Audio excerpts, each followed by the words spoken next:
Welcome and thank you for joining today's conference, Market Surveillance Committee meeting. Before we begin, please ensure you have opened the chat panel by using the associated icon located at the bottom of your screen. If you require technical assistance, please send a chat to the event producer. All audio lines have been muted until the Q&A portion of the call. We will give you instruction on how to ask a question at that time. With that, I'll turn the call over to Dr. Benjamin Hobbs, Chair of the Market Surveillance Committee. Please go ahead. Okay, thank you, Silas. I assume you can hear me all right? Yep. Okay, terrific. Welcome to the Market Surveillance Committee meeting, where we are going to be considering adopting the draft opinion on the extended day-ahead market.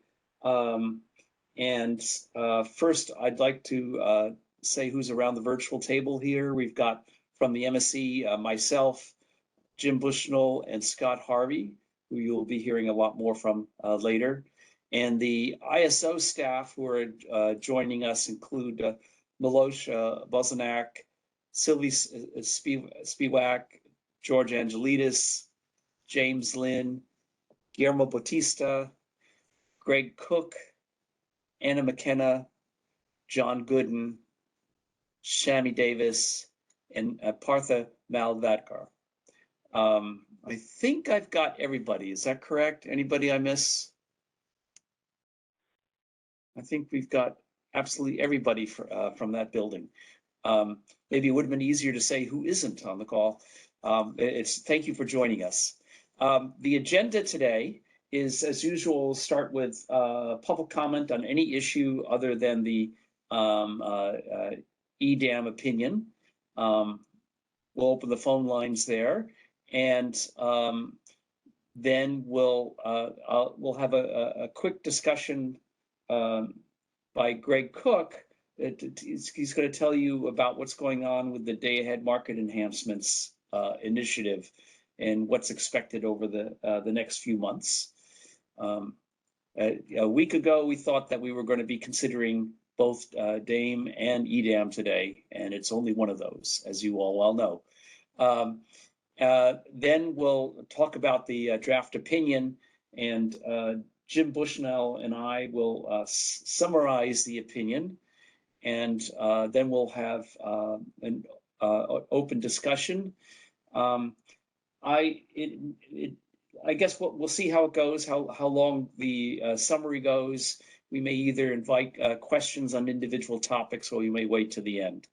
And then we'll have the discussion, and then the consideration of the opinion. And finally, we close, as always, with future agenda items. So let's see. First, I'd like to have then public comment, and then I'll pass the mic to Greg Cook. So I would invite anybody who has anything they'd like to say, a question or comment on any matter concerning the ISO that you'd like to talk about with the audience today and us. You can go ahead in the phone lines. If it's about EDAM, let's hold that discussion and questions until after we introduce the opinion. So Silas, can you invite people to get in queue on the phone line? Absolutely. If you would like to make a public comment, please press the raise hand icon on WebEx to enter the queue. The raise hand icon is located to the right of your screen, just above the chat panel. On our phone-only lines, you may dial #2 on your telephone keypad to enter the question queue. We do have a few callers in queue. Moving to the first caller. Hey, this is Michelle Kita from the CPUC. I just wanted to confirm that the MSC, was not going to be doing an opinion on the wheeling that's going to the February board meeting. That's correct. There's not an opinion on that, and the fact was there was just way too much on our plate with DAME and EDAM for us to do our usual 20-page opinion on that as well. I would certainly invite Jim or Scott, if you want to say anything about that, you can comment. Michelle, thanks for raising the topic. Jim or Scott, you want to say anything about the wheeling ATC calculation, those sorts of issues? Yeah, sorry, just to be clear, the reason I raise it is there are some interactions between Wheeling and EDAM. And so, I mean, I'll raise those later on, but I just wanted to clarify that that was not going to occur. So thank you. Okay, thanks, Michelle. I'm not going to withdraw my invitation though to Jim and Scott. If you want to say anything about wheeling. Scott. No, we haven't had a chance really to work on that. Okay, thanks, Michelle. Silas, is there anybody else? There are no further comments in the queue at this time. Okay, thank you. So let me ask Greg if you wouldn't mind stepping up the virtual podium and giving us an update on the day ahead market enhancements and the anticipated schedule. Yeah, sure. Thanks, Ben. So yeah, we had originally planned on bringing the day ahead market enhancements proposal to the joint board session next week for a decision. And in line with that, we're planning on having the MSC provide an opinion on the day ahead market enhancements proposal that we would be adopting today as well. However, given some, continuing concerns on certain aspects of the proposal, we have decided to defer taking the proposal to the board at this time and to allow us for some additional time to discuss some of those issues with stakeholders. In particular, there's been the desire to have further discussions on whether a zonal approach to imbalance reserves might be a feasible way to move forward or a preferred way to move forward. So we're going to allow some additional discussion on that. We have asked the Western Power Trading Forum and anyone else that wants to present their proposals. We'll be holding a workshop likely sometime around the end of February, I think is what we're currently looking at, where we would provide the opportunity for stakeholders to present, an alternative proposal, as well as provide some additional details on what the ISO has currently proposed.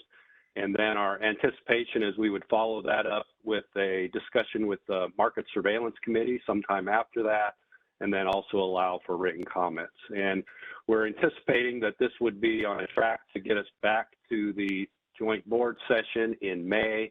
At that time, if we're able to resolve the issues, we would bring a proposal forward, or we will provide a briefing at that time in the event that there's further design that needs to be completed in order for us to bring a proposal in front of to the board. So that is our current schedule. We do still see both the day ahead market enhancements and EDAM as something that would be implemented concurrently. We do believe that they still work together and that there's elements of the day ahead market enhancements that support EDAM. And so that's still our proposed approach for implementing this new functionality as well. So I will stop there, but if anybody has any questions on the process of day ahead market enhancements moving forward, I'd be happy to address those now. And if not, we can move on to the EDAM opinion. Okay, Greg, thanks very much. And we're all looking forward to talking about imbalance reserve, zonal versus nodal acquisition, and other issues at our next meeting, which we're anticipating is in March, to be held after the workshop that Greg mentioned. Okay, so we can go ahead to the opinion, and Jim, I'd like to invite you to start.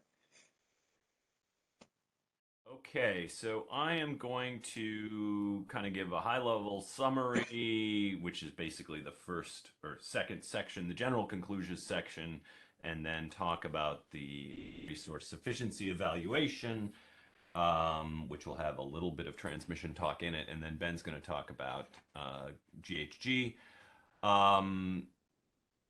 So yeah, and exactly where to take comments is a little tricky here because the very first summary is going to cover stuff that we won't necessarily get into. So I don't know, we'll play it by ear. Okay, so first of all, we want to emphasize that we strongly believe in the goal here. Market-based dispatch, RTO style markets really have improved the operations and efficiency of city systems. There's a pretty deep wealth of empirical evidence now showing that's true. And so if we can continue forward progress towards those sorts of things, that's definitely a worthy endeavor. And these benefits accrue regardless of the sort of status of they help vertically integrated IOUs, they help publicly owned utilities, they help more decentralized, less regulated markets. Having an efficient system to kind of oversee the dispatch and trade between all these different types of electricity companies is a positive thing. So we wanted to sort of emphasize that that's all worthy goal, and also that this what we're doing here, everybody's aware of this. This was sort of background, but that transitions are tricky here. There's definitely sort of difficulties trying to transition from the traditional OAT style way of doing power marketing to something that's more of an RTO ISO style. And as the EDAM then represents kind of a hybrid model, one where many of the RTO elements would be expanded to a day-ahead frame in places where they are not currently applied. But we also noted that some OAT style elements are going to be retained here. That's part of the hybrid aspect of this. And even some of those will even be applied to CAISO customers. So it's a bit of a change, for better or worse. And we try to point out the areas in which those changes will affect both sets of incumbents. And then the other thing we really emphasize in our general conclusions is that there are a lot of details remaining to be sorted out.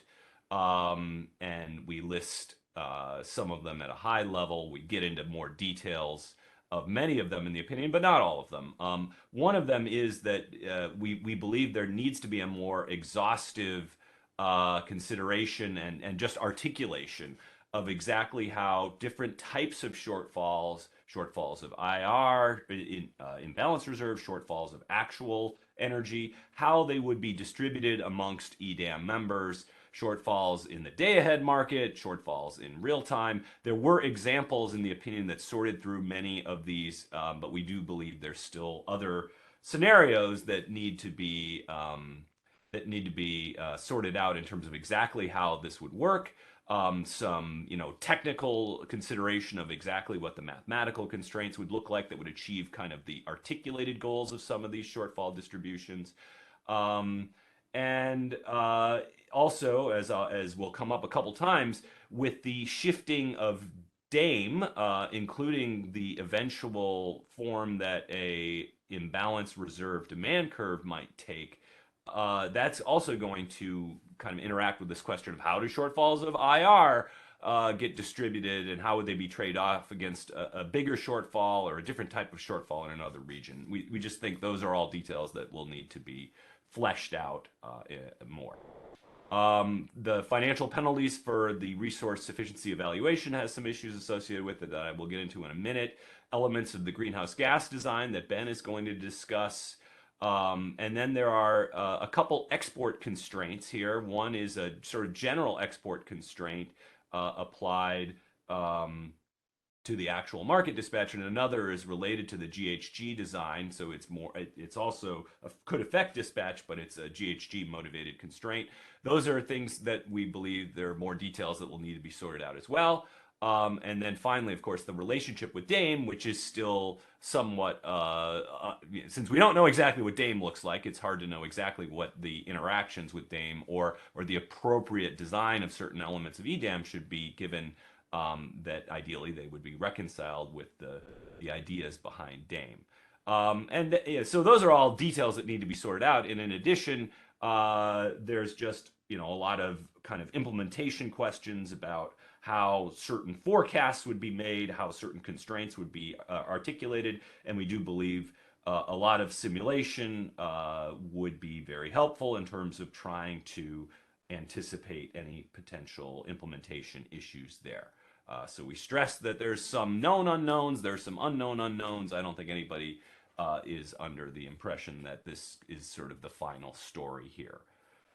Okay, so that's a high level thing, and just thinking about Michelle's comment, to the extent we thought about, and we haven't, as we said, been able to really focus on Wheeling much at all, but to the extent there is this interaction, it does have to do with both kind of the idea of the export constraints and which I would couch under the general idea of how shortfalls would be distributed amongst EDAM members under different scenarios. I'm not going to discuss that specifically as I get into the RSE. So let's maybe park that, but I just want to point out that is, I believe, the issue that Michelle wants to talk about that maybe we can circle back to after we talk about the RSE. That sound okay, Ben? Okay. All right. So let me talk about the RSE a little bit, the resource sufficiency evaluation. And the general idea here is we are moving towards a more pooled approach here, at least for those who join the EDAM.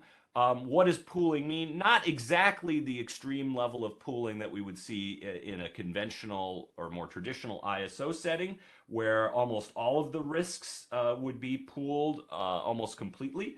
There's certainly going to be some additional pooling of both shocks, and pooling of shocks sounds bad, but it's actually usually a good thing because we don't think of the shocks as happening at the same time, although sometimes they can.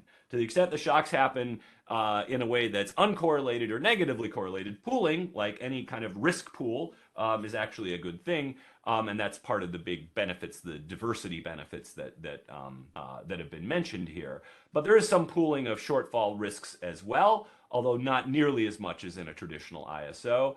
There's language in the final proposal that talks about how an individual EDAM entity would not be forced to export itself into shortfall if there is a shortfall in a neighbor. We kind of feel like once you add an IR demand curve, there's some ambiguity about exactly what that means. I think that will be fleshed out, but the idea here is clear that each balancing area would have a level of protection that's something beyond what would be seen in a fully pooled ISO setting. Nevertheless, because there is still some pooling going on here, the RSE, like in the real time in the EIM, is meant to provide an additional level of assurance that you can join this pooling arrangement without having some negative externalities flow over from shortfalls from some other balancing authority that didn't line up sufficient resources in the way they should have. Since we don't have an RA policy that's West-wide, and there's no appetite to have such a policy as far as I'm aware, the RSE is meant to be a substitute for that, sort of a daily kind of RA policy that's meant to make it kind of safe to participate in EDAM without worrying about these negative resource sufficiency externalities.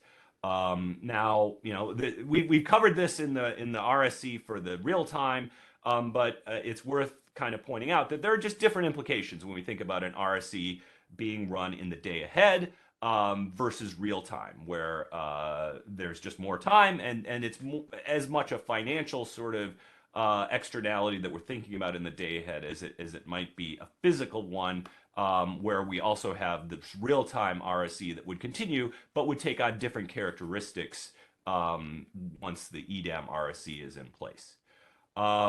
Okay, so I'll talk about a couple things here that we highlight in terms of kind of notable takeaways. First, that the EDAM RSE has some compromises in it. I think some people who might be kind of resource hawks might not be as happy with it. Others have argued that they're important to continue the procurement practices that have made the West sort of work. So we just really wanted to highlight them without necessarily saying they're problematic. But they do make the RSE easier to comply with in the EDAM, and to the extent that's seen as kind of relaxing the RSE in the EDAM, one way to try to offset that would be to have a slightly different approach to the real-time RSC than what is in the proposal. Okay, so just what do I mean by compromises that make it easier to comply with the day-ahead RSE? Well, there's no modeling of internal congestion, and in addition, there's use of financial, let's call them firm energy contracts. But one of the things we point out is, although there's a lot of reference to things like the WSPP-C contract, which has kind of a well-specified set of terms, it's not clear that the types of contracts that would be allowed are limited to that. I think it's pretty clear that they would not be limited to that, and so that opens up just questions about exactly what kind of contract would qualify and what wouldn't. But the idea is that some kind of firm energy contract that has pretty strict performance criterion associated with it should be viewed as reliable as a physical resource.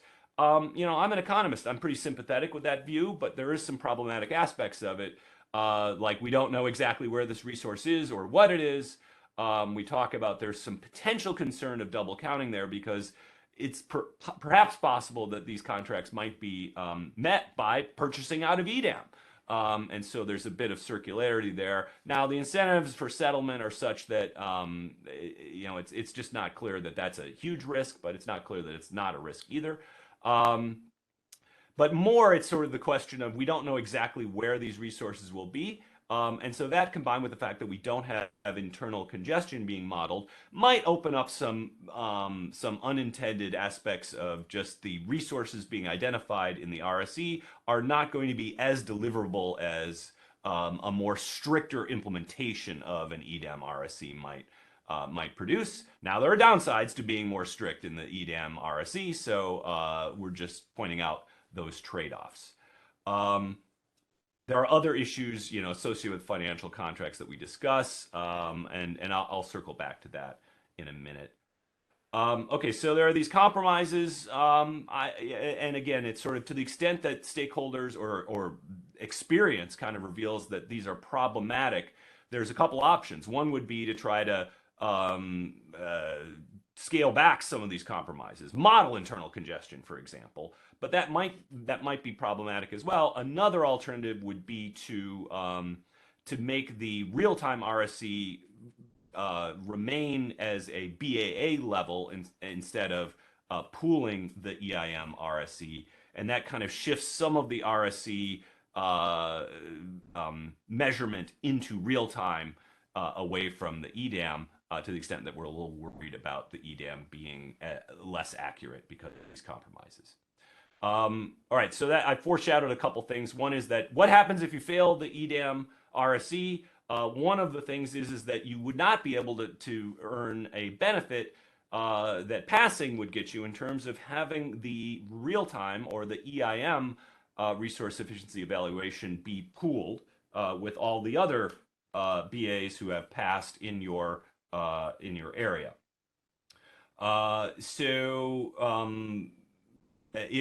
That's one consequence of failing the EDAM RSE. The other consequence is a set of financial surcharges that are kind of complicated, and I want to talk about them next because they do raise some concerns. We're a little concerned they're not consistent with DAME, and there's a few other concerns that also arise with the financial surcharges.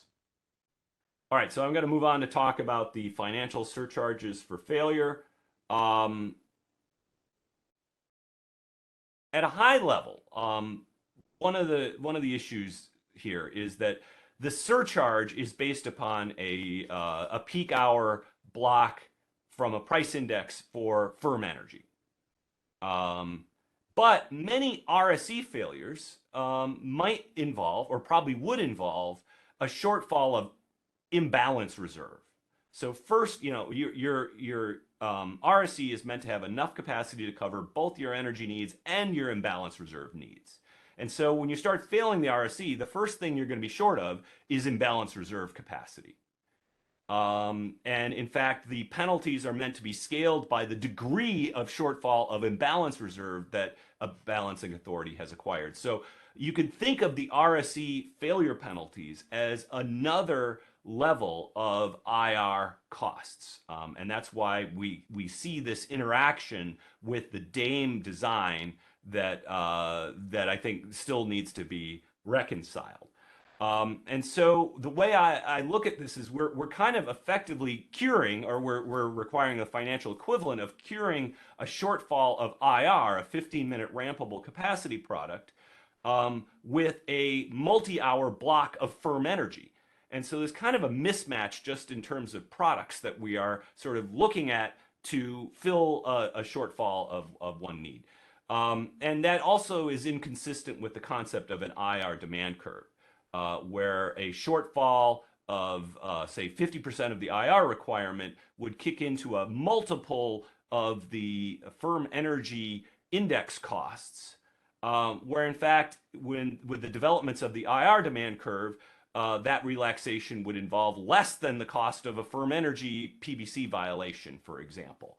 And so we just think that there's some further reconciliation that needs to be done here to acknowledge that at least smaller levels of RSE failures are really failures of imbalance reserve and not shortfalls of energy that is expected to be needed. Maybe the answer is some two-part kind of penalty tier. I mean, there already is a multiple penalty tier, but one that more explicitly acknowledges that the first part of RSE failures is really related to an IR shortfall, and then only the more significant shortfalls would be into the energy category. So that's a high-level conceptual point about what I see as a mismatch between kind of the framework for penalties and the product. A couple other more specific details that are potentially problematic. Maybe we'll just have to see how it plays out. The surcharge is based upon the higher of two price indices for these firm energy contracts. In previous opinions on the RSE, and we've now written 3 of them in, I think, less than 12 months, we noted, it was problematic to just have a high penalty for failure without ever linking that to market conditions. So this is kind of a big step forward in the sense that it is linking to kind of broad market conditions, that it's linked to this price index. But by taking the higher of 2 indices that are far apart from each other, there's still a concern that a shortfall in, say, the Pacific Northwest would end up having its penalty surcharge based upon a PV price index, which could be a lot different than spot conditions or market conditions in general in the Pacific Northwest. And there's no easy solution to try to match, but if you're going to rely on these indices, you are risking this kind of mismatch. We get into some other details there as well. Finally, there's a generic concern that the bilateral indices may be illiquid. I don't think we have enough information about exactly how these things work to know how serious a concern that would be. But particularly during very tight periods, and we know in the 2020 shortfall period, there were some very high prices at Palo Verde, and there were definitely some controversy over those transactions. It's not clear to us yet how those indices will function during different types of market conditions, and more technical issues like how the bilateral price indices will or will not reflect bid caps and price caps that are more formally enforced within the EDAM, but kind of enforced only by FERC rules that are still somewhat fuzzy in terms of what a valid offer price would be under certain conditions. So there's just those sorts of issues about whether these bilateral indices are perhaps more vulnerable to some kind of price manipulation under certain circumstances. Okay, so finally, we talk a little bit about some stakeholders raised issues with transmission market power and the RSE. One thing that the RSE does is require firm transmission rights for the delivery of out of balancing area resources to qualify as a resource under the RSE. So if you're a given balancing authority and you want to claim a resource outside your territory, you need to have the firm transmission rights into your territory from that resource in order to claim it as a resource, all of which strikes us as reasonable. We do note it is somewhat of a change from current practices, for better or worse, for at least CAISO LSEs, who some of whom buy non-firm rights for RA on the daily market. And so there were some concerns raised in stakeholder comments that if there were a concentration of ownership of firm transmission rights, then there could be a concern that it would be harder than it should be in a competitive market to procure these transmission rights to satisfy the RSC. We note that you can only sort of push that so far, in the sense that failing the RSC has certain failure penalties associated or surcharges associated with it, and that would cap how much someone could extract with this market power if it even existed. But it is a hypothetical problem that we couldn't dismiss as impossible. We don't know enough about the concentration of ownership of transmission rights in different places, and we, through discussions with stakeholders and CAISO, we feel like in the near term, this is more of a longer term thing to watch than it is a near term problem. It's more of a hypothetical problem at this point, in part because current RA, at least within the CAISO, is so much of it is non-specified contracts, and as we discussed earlier, those non-specified contracts will not require firm transmission rights because we don't know where they are, we don't know, and to the extent that the entities that are likely to be joining EDAM in the near future have enough firm transmission rights to be marketed by the transmission service provider themselves, then there shouldn't be the same problem of market power because their ability to withhold firm transmission rights is not the same as if they're owned by other parties. So I will stop there. Kind of rambled over many different topics, but I think it's probably a good time to take some comments and questions and so forth. Okay. Jim, thanks for the great summary, and Silas, and members of the audience who invite folks to queue up on the phone lines to ask questions or make comments about what Jim talked about before I summarize the greenhouse gas portion of our opinion. As a reminder to attendees, you can press the raise hand icon on WebEx to enter the question queue, or on our phone-only line, you can dial #2 on your telephone keypad to enter the question queue. Once again, on WebEx, that's the raise hand icon located just above the chat panel, and on the phone only, #2. Moving to the first caller in queue. Hey, this is Michelle Keto with the CPUC Energy Division. I just have a few sort of comments and questions. So the first is, at the initial outset of EDAM, we were going to allow the economic imports at the ties to count towards California's RSE. But then we switched gears and said we can't count it towards California's resource efficiency because it's not reliable enough. However, when CAISO runs the market, it turns out that those economic imports are going to potentially facilitate EDAM transfers. And I'm just curious why we think that those economic imports are not reliable enough to meet California's resource efficiency. But then, in the EDAM context, we think that they're sufficient to support EDAM transfers. I'll see if CAISO staff wants to chime in too, but I think the general idea here is that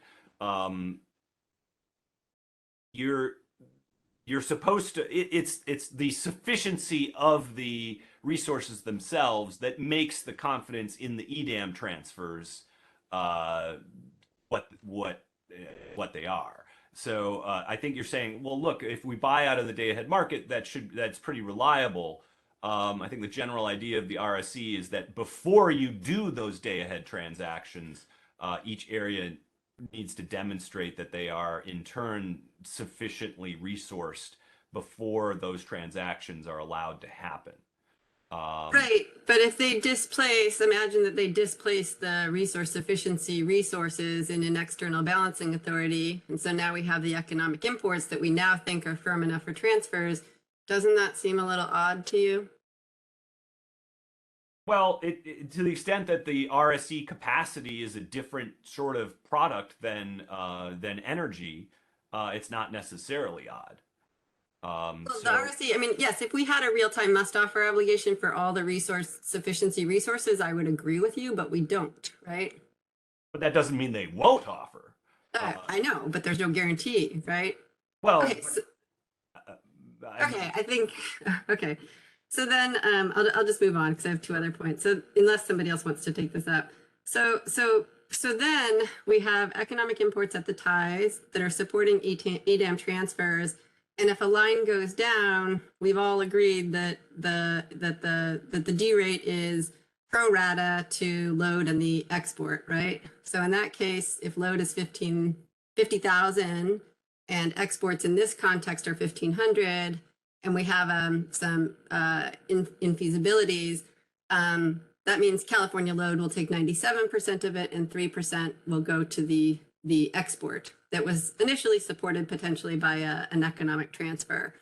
So I just wanted to clarify, how is that consistent with the notion that we won't export our way into deficiency?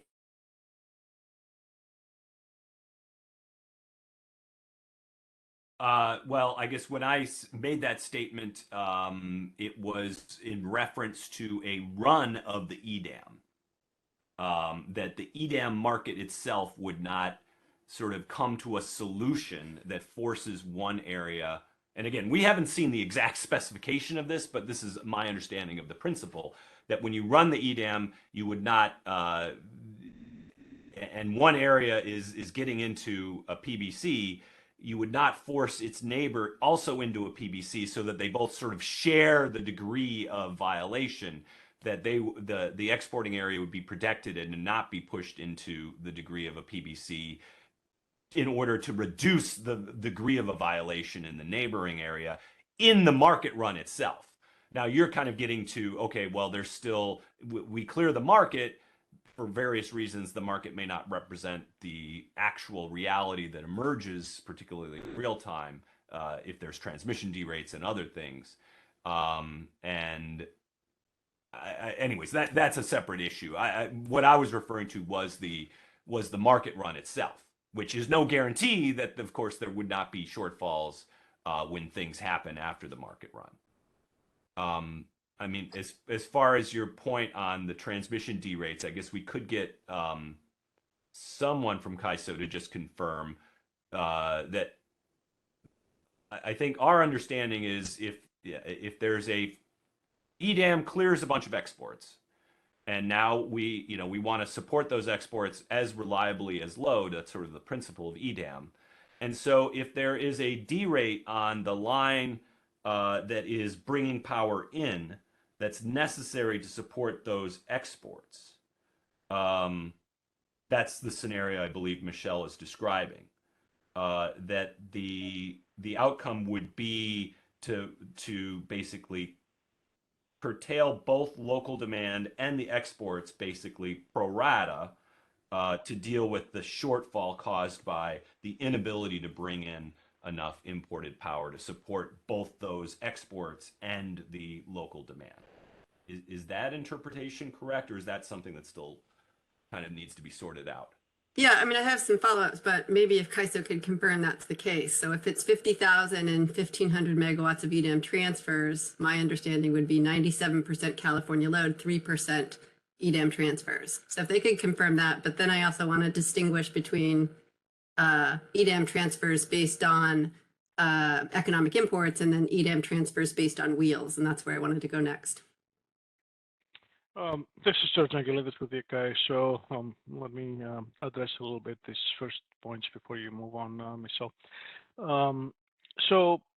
What Jim said is true in the sense that the day-ahead market will not clear economic transfers out of the BAA if the BAA has not met first its own demand requirement, because we will implement a constraint that will do exactly that. And although we have not provided full technical details on how the constraint will actually be implemented in the day-ahead market, we did demonstrate in the appendix of the proposal how this applies in real time. So it will be similar to that. So if a day-ahead economic transfer clears in the export direction from a BAA, then the requirement has been met already in that BAA. So you're not going to be exporting into deficiency. That's one thing. Now, if in, let's say, real time, there is some edge case scenario where the BAA is unable to meet its own obligations and has to rely on curtailments, you're correct that the day-ahead transfers have equal priority with load, theoretically. That's so in your example, that's what will happen. Load and the export transfer from the day-ahead will be cut pro rata. Of course, that's an edge case scenario, and there's a lot of other things that can happen before you can get to this point. The other notion that you may have a contingency where an intertie is lost, that's a credible contingency which is covered by the contingency reserves that the BAA is obligated to carry for situations like that. So that capacity that is lost, that import that is lost on that intertie will be provided with the dispatch of contingency reserves. I hope I'm answering your questions, Michelle. Yeah, so let me just go a little further. So let's just confirm that if load is 50,000 and the EDAM transfer is 1,500, and there was a 1,500 or 1,000 megawatt that needs to be dropped, 970 is going to be California load, and 30 megawatts would be for the EDAM transfer, right? If there's 1,000 megawatts that needs to be cut, right? If I may comment after George replies to that, George. Okay, because then I have some other things I wanted to discuss. So I just had to do math really quick, so I had to pull the calculator up to. I now see where the 97 and cents coming from. It's 1,500 divided by 50,000. Yeah, 50,500. So roughly. 51,500 or whatever. Yeah. The definition of pro rata is not unique. Perhaps a fairer one would be, let's say there was overall 4.5 gigawatts of imports and 1.5 gigawatts of exports. And let's say you lose 1.5 rather than the one. The line is cut and there aren't the contingency reserves. So something has to happen. It seems to me would be fairer that it would be 1/3, 2/3. 2/3 of those imports are being used to support California load. 1/3 is being used to support exports, and so that would be the appropriate proration rather than 97% 3%. Yeah, so, and well, so what does the ISO have? Do they have a formula in mind for how this proration would take place? You're making a Is there a distinction reason to do it one way versus the other? You're making a distinction between a shortfall caused by a transmission derate versus some other cause of a shortfall. Yeah, and this is where I wanted to go next. So imagine we're in the wheeling context and we have an intertie, a 3,000 megawatt intertie, half with RA resources and half with high priority wheels that get bucket one transmission, and there are no economic imports. In the wheeling context, if the line goes down, the RA imports get cut, and the RA imports get cut, but also the high priority wheels get cut, right? And that's kind of like the OAT framework as well. Right? A line goes down and the things that are on that line get cut. But in the EDAM framework, we're doing something different. We're now making those EDAM transfers equal to load, and then it's the 50,000, 1,500 megawatt cut, So California load will have to support that. And so this is the thing that I'm struggling with, is that this strikes me as more problematic. Now, CAISO will likely say, in the context of economic imports, we can use the net export constraint parameter, right? But you'd have to add a 3,000 megawatt reserve on that every single day to account for COB. Otherwise, we're going to be in the same situation of cutting California load more than we're cutting, we're cutting those EDAM exports. But in the wheeling context, those bucket one transfers they're outside of the net export constraint. And so we're always going to be cutting load more than the transfers. That's not accurate, Michelle. We said we have equal priority between everything that needs to be cut, the high priority level, right? So they all share the same priority. So you have RA imports, you have high priority wheels, you have day ahead transfers. These are all on three buckets that they share any limited import transfer capability, right? Right, George, but in response to my question, you said that the high priority bucket one transfers are off the top before you do the post-haste process, right? And then you've also said that if we have to cut, we cut, equal to load, which is 97% to load and 3% to the EDAM transfers that are supported by bucket one high priority wheel through, right? Transmission. That was while we were still working out the details on how the post-hasp adjustment will be modified with the presence of the day-ahead transfers, right? So after we had the chance to work out these details, we'll essentially have now three buckets. We had already the RA bucket, the RA import bucket, and the high priority wheel bucket. They're both competing for limited import transfer capability. Now you have the new element after EDAM of day-ahead transfer imports, and those get their own buckets. So now you have a pro rata adjustment of schedules across three different buckets that they compete evenly for the import transfer capability. So they have equal priority. But that's not what so are you changing your mind from what we just discussed earlier? We didn't discuss. You asked me a question. I said that this is what we're thinking at the moment. We didn't have the chance to iron out all the discussions. These are discussions that are still ongoing on our end, and we haven't described how the post-hasp adjustment will take its final form now that we have the new element of EDAM transfer. So I theorized at the point, I gave you an answer. Now I can give you a better answer after we had the chance to discuss this internally. And we haven't still provided the final formal response on how the post-hasp adjustment will take its final form. We're still working through these issues, Michelle. Okay, so can I jump in for a second? I think on page 2, we make this point that we think there are a lot of these details that aren't worked out. And, George has just said they aren't worked out. That's our position.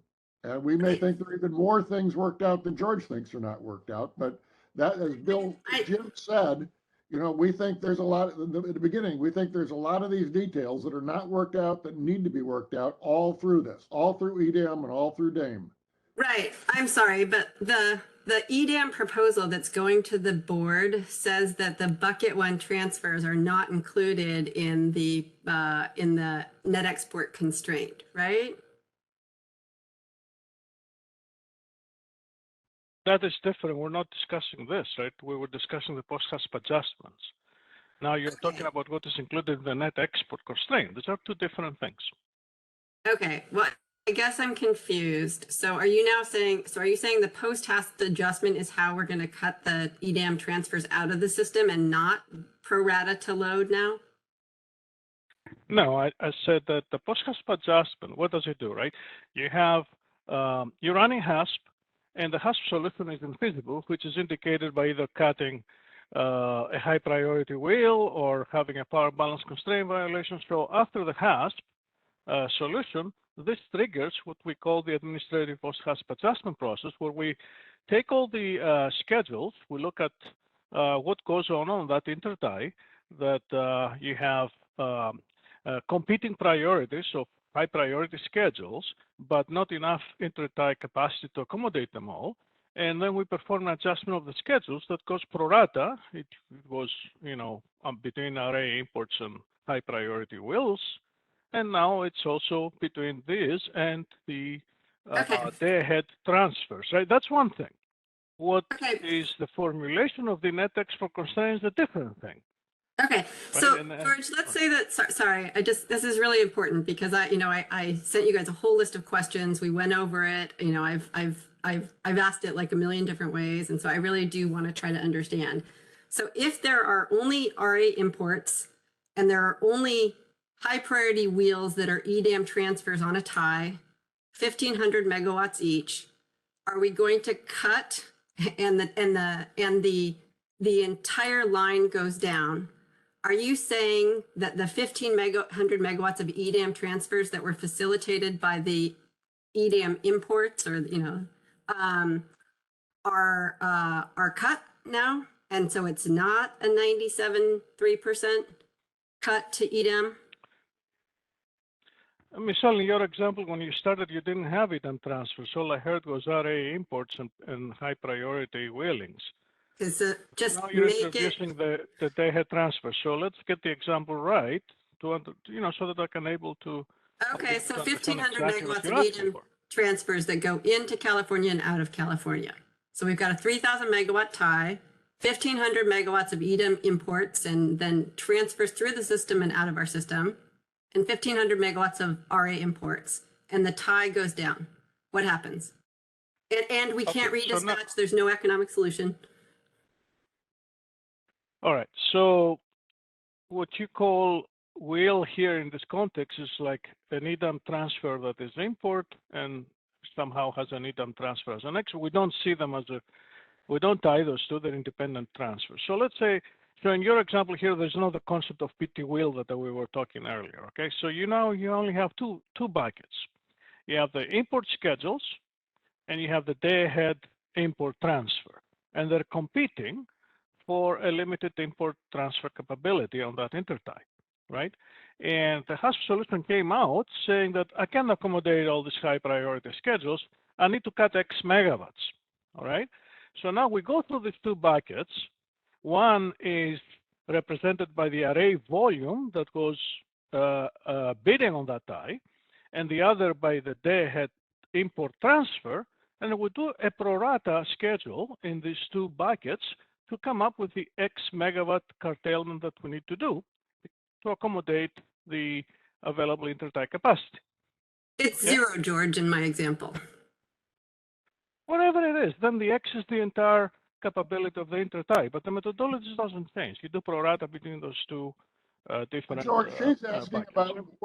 We're asking about the export side. So you say we've resolved which get imports. But if we have the EDAM schedule that we're supposed to export 1,500, the question is, what happens if the amount coming in goes down by 1,500, and we still have that EDAM export schedule, and that's locked in as an obligation, and we can't support it? The issue is who bears the pain. So these are two different things, because with the import transfer, the export transfer, they don't constitute a wheel that the system keeps them in balance. So I explained how you accommodate the adjustment schedules on the import, right? We're done with that. Now, the export on the other side, as you correctly said, it's a firm demand obligation for our system. It's a day ahead transfer. That has also equal scheduling priority with loads. So if we exhaust everything else, we don't have any other import ability through other interties from other EIM entities. We have called on our demand response. We did everything what we would do, and we really have to rely on doing a pro rata adjustment between load and those day ahead export transfers. That's what's going to happen. They're at the same priority. So 97% goes to load and 3% goes to the transfer. Is that right? I was not paying attention to the numbers because I'm talking in theory. It's going to be a pro rata between the two, between the volume of your day-ahead export transfers and your demand forecast. Yeah, and the volume of the transfers was about 3% of the total. So yeah, it's in that ballpark if it's 50. So I guess what I'm saying is that, you know, this is why wheeling and EDAM are interrelated. In the wheeling context, when the line goes down, it's equal pro rata. In the EDAM context, California load eats it. And we are a large load.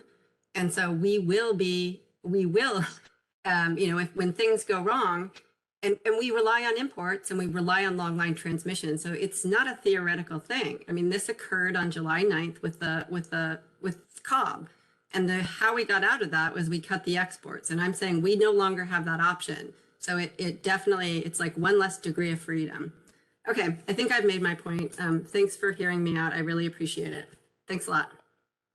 Thanks. Thank you, Michelle. And actually, it might be worthwhile continuing the conversation. As Scott mentioned, there are a lot of details yet to be worked out. So perhaps communicating the example in written form to staff and us will keep the conversation going. Jim? Thanks. Yeah, I just wanted to add a couple thoughts. So it seems like we kind of touched on an alternative approach here, which would be to, if there's a transmission derate, you're not sort of limiting the consequences of that derate to just transfers over that line, but somehow trying to match it to transactions that depend upon the tie that went down. I suspect that might be kind of difficult to actually do, even though in this example is pretty clear, you know, that it all kind of adds up. But, you know, it's something worth thinking about. The other question I had was, what if this was path 15 and not like the intertie into California that went down? Would we be thinking about this differently? Like under today's circumstance, if you know it's path 15, that again means that we can't support the export. Would we have to curtail load in Southern California to continue to support the export under EDAM? And I suspect the answer is yes. And I'm not sure what the difference is today either. And I'm not sure if that means anything, but it does seem like, you know, it puts it in a slightly different light where we're already kind of, I believe, taking on some degree of responsibility for internal failures, although I'm less clear on exactly how much that is. Maybe I'll just throw that out there as something to think about without having to discuss it, because as Scott said, we believe this is kind of covered in the opinion under the rubric of there's some, you know, curtailment scenarios here that really need to be fleshed out. And this was an example of it. So Doug, I believe I can guess what your comments would be on. Move on to our next commenter. Thanks, Chip. Yes, this is Doug Bocignone for the Bay Area Municipal Transmission Group. I wanted to thank you for covering the transmission market power issues that we had raised. I do have a question, or maybe it's more of a comment, about the point you raised about as a mitigating factor, the use of the non-specific, you know, WSPP Schedule C type resources for the RSC. I get how for those transactions from non-EDAM BAAs where that, you know, would be continue to be the same type of mitigation measure we have today. But for EDAM BAAs, I don't think you'd have that same kind of protection, because while you could still have a transaction with a party who had resources in the EDAM BAA, I don't think they're going to have access to the same volume of released non-firm transmission to effectuate that delivery. You know, that transmission, I think, is going to it'll be there and used by the EDAM either as released bucket 2 transmission, but or I guess, but if it was bucket 3, I guess that's what it could be procured. But I think if it, to the extent it's held by existing rights holders, I don't think it's going to show up in the way it shows up today. Okay, I may be misunderstanding, but my comments was focused specifically on just the RSC part. And so if we have a non-specified contract coming, sourced in an EDAM area, delivered to, say, California, then you would need some intertie capability, but you wouldn't need the firm rights within the EDAM area. But that's, well, when you now you would run the RSC, saying, that. Yeah. And I meant just for the RSC. I think you're saying, but if we want to actually deliver the energy, we're going to need to get transmission rights sooner or later. No, but you run the RSC mm-hmm. and you pass, but then you have to tag the transactions.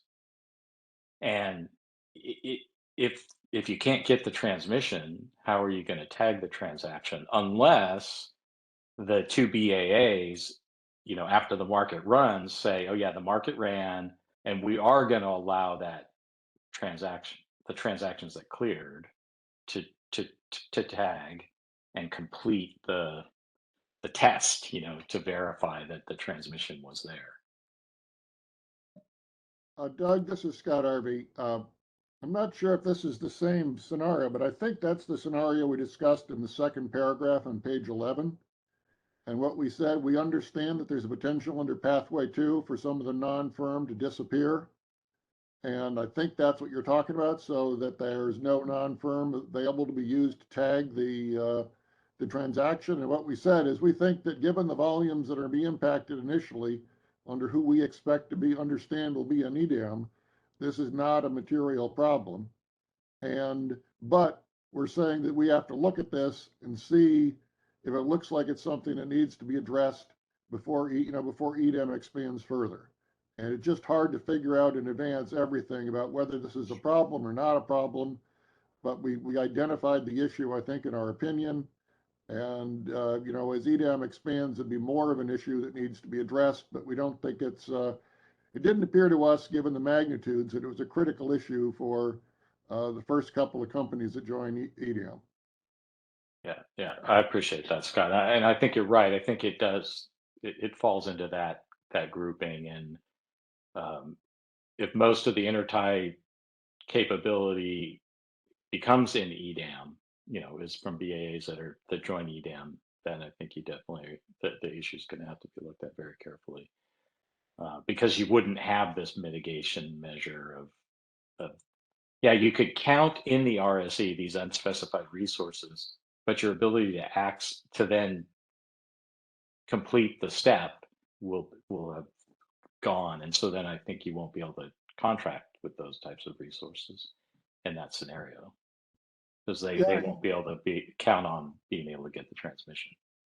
There are a lot of these things it's hard to see until we implement it exactly how they're going to work, and if they're going to be a problem or not going to be a problem. And that's one thing about a phased implementation of some BAs joining and other BAs joining later. And as Jim said, back what Jim said originally, we don't think this is done. It's not one and done and the CAISO can stop work. We think that this is going to be a continuous process of adjusting and refining the design as we gain experience with how it actually works. Sure. No, I appreciate that. And I thank you for taking the time to think through this issue. It's really helpful. Thank you, Doug. Let's see. Do we have anybody else, Silas, on the phone lines? There's no other callers in the queue at this time. Okay, thank you. So before I take over, Jim, let me just see if Jim and Scott want to say anything else about what Jim talked about. If not, I'll go ahead and summarize the greenhouse gas part of the opinion. So the EDAM market design has many objectives, of course, promoting market efficiency, reliability, transparency, and especially important, supporting the greenhouse gas goals of the states.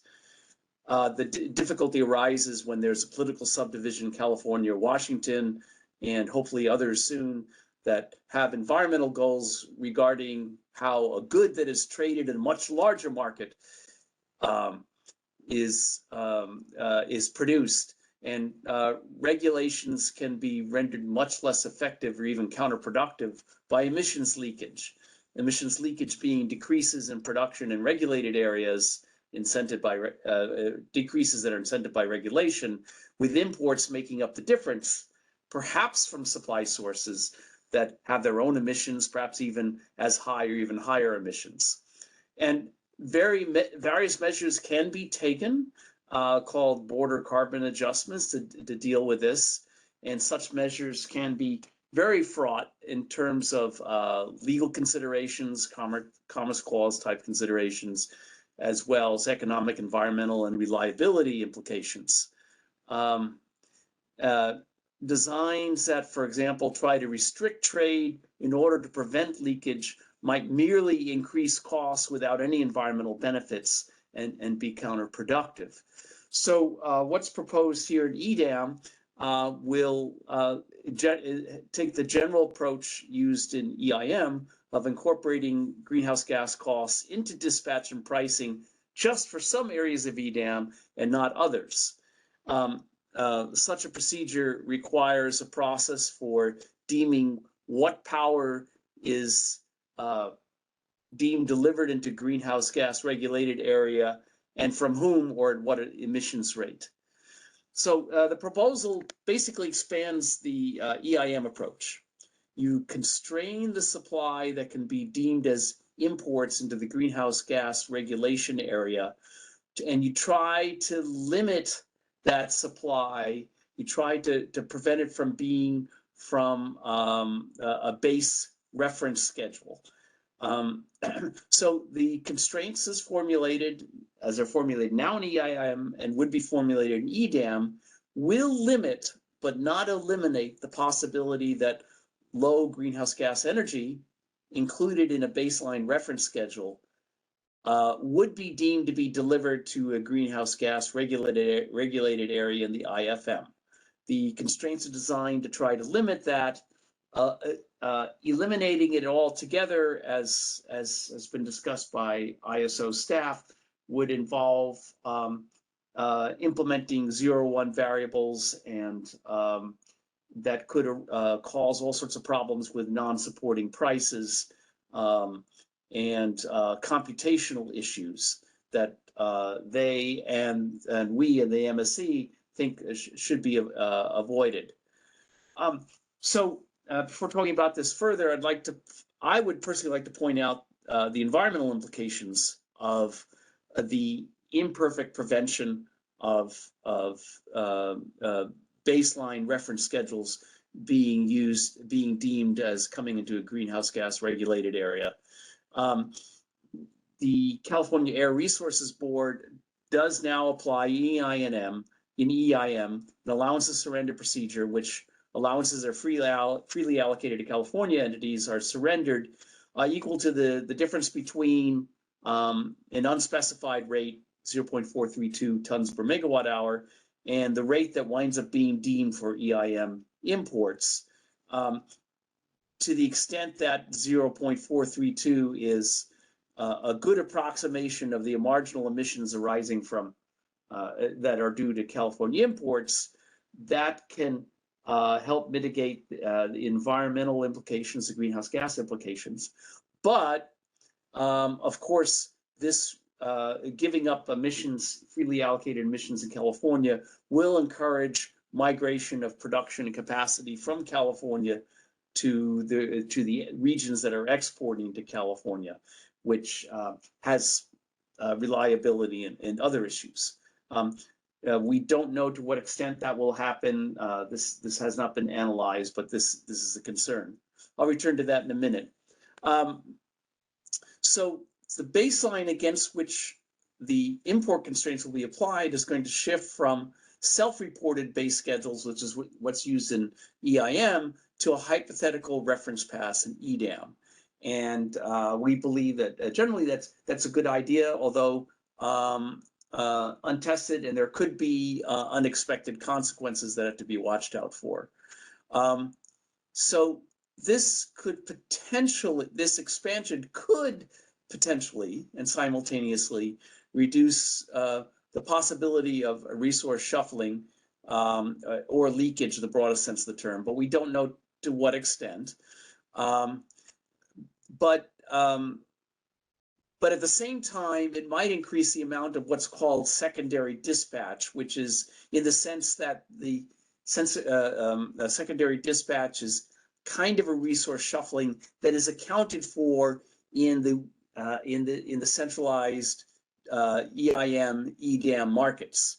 So more secondary dispatch does not mean more leakage. It could mean, in fact, we could get appreciably less leakage, although the amount and perhaps even the direction we're unsure of now. Will have to be borne out by experience and analyzed by simulation.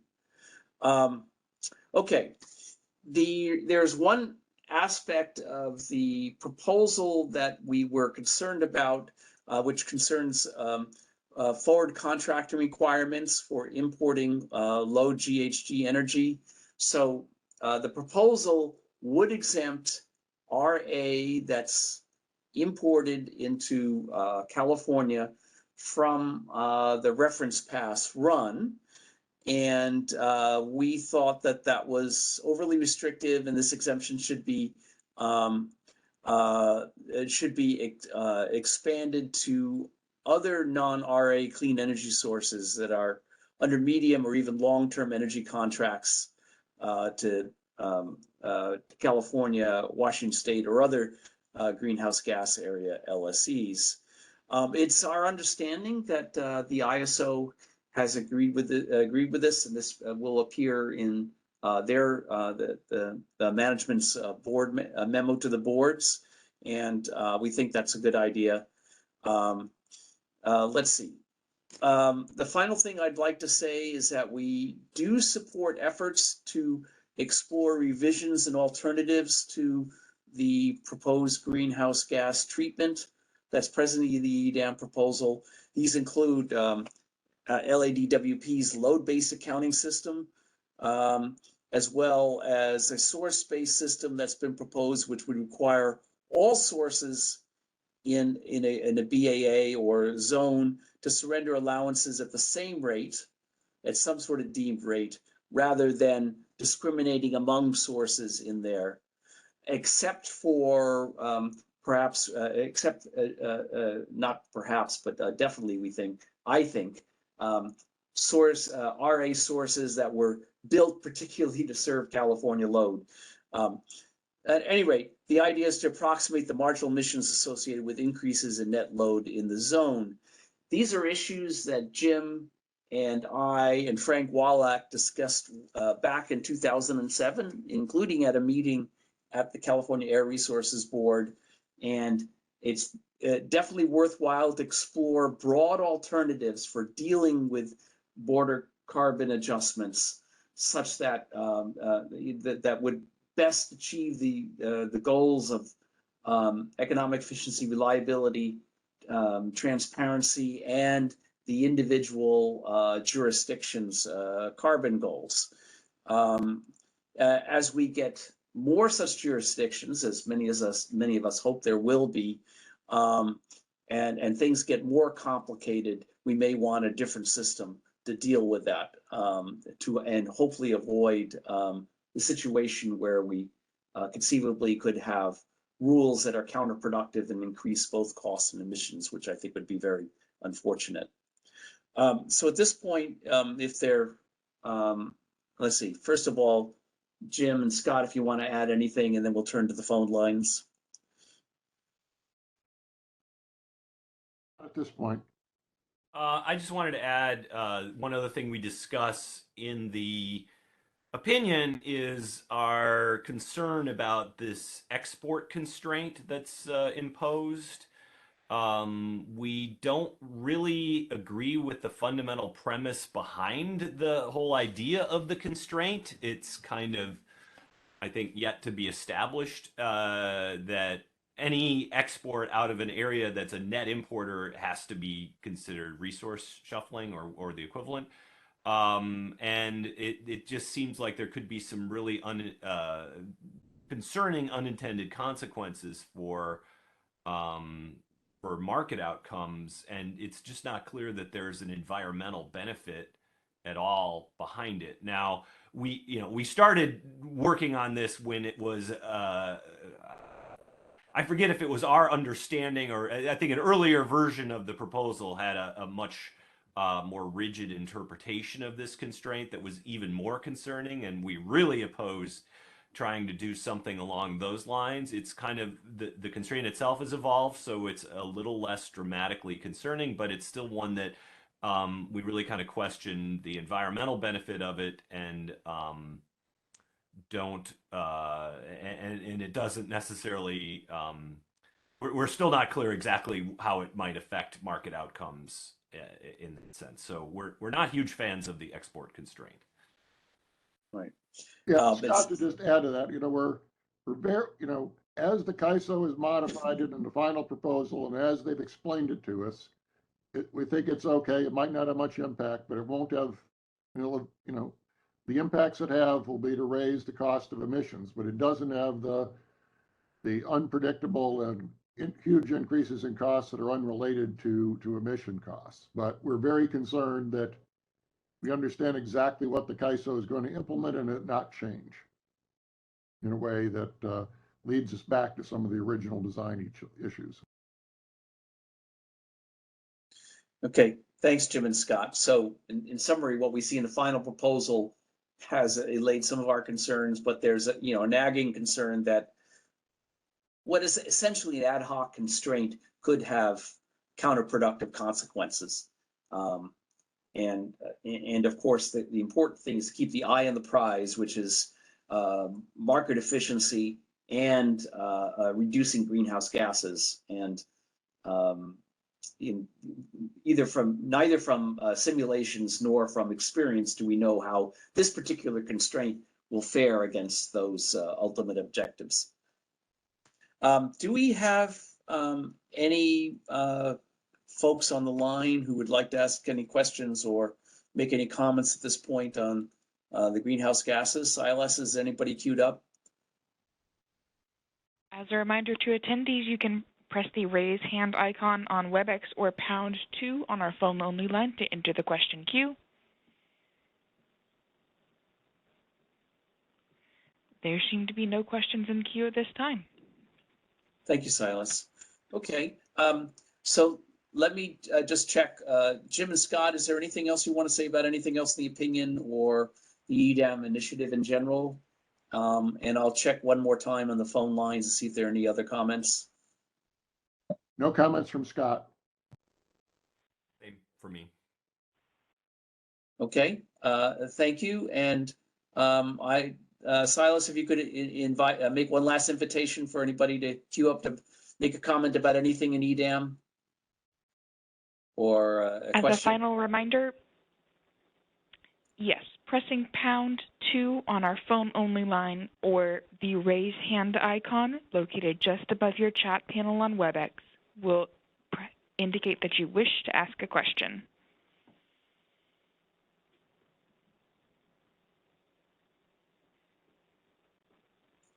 There seem to be no questions in queue at this time. Okay, then I'd like to close by thanking all the stakeholders for your hard work on the EDAM initiative, as well as the hard work over the last 4 years on DAME, and the hard work that's yet to come, both on the developing the DAME proposal and on the many details that still have to be worked on EDAM. But we're very, in general, as we say in the opinion, we think this is the time for EDAM to move forward to the next stage of development, and we look forward to working with all of you. We have we'll probably have a meeting in March to talk about DAME, and I'm sure we'll have meetings to talk about various aspects of EDAM, certainly greenhouse gases, and integration with DAME. So at this point, I just check to see if there's any other business, Scott or Jim. Nope. Okay. In that case, I think we can now proceed to voting on the opinion. I'll entertain a motion. I move to adopt the opinion. I second the motion. Okay, it has been moved and seconded that the opinion on the extended day ahead market initiative, the draft opinion that was posted on Wednesday, that it be adopted. Let me check to see if there are any amendments or further discussion from the committee. Not from Scott. From me. Okay, all right, well then I'll take the votes. Scott, Yes? Jim, Yes. and I vote yes. So the opinion on the extended day ahead market has been unanimously adopted. And thanks everybody for the hard work, and look forward to seeing you at the next set of meetings that we get involved with. We of course will see many of you virtually at the board meetings next Wednesday. So thanks. We can now end the call. Silas, thanks for running it. That Take care. concludes today's conference. Thank you for using Event Services. You may now disconnect.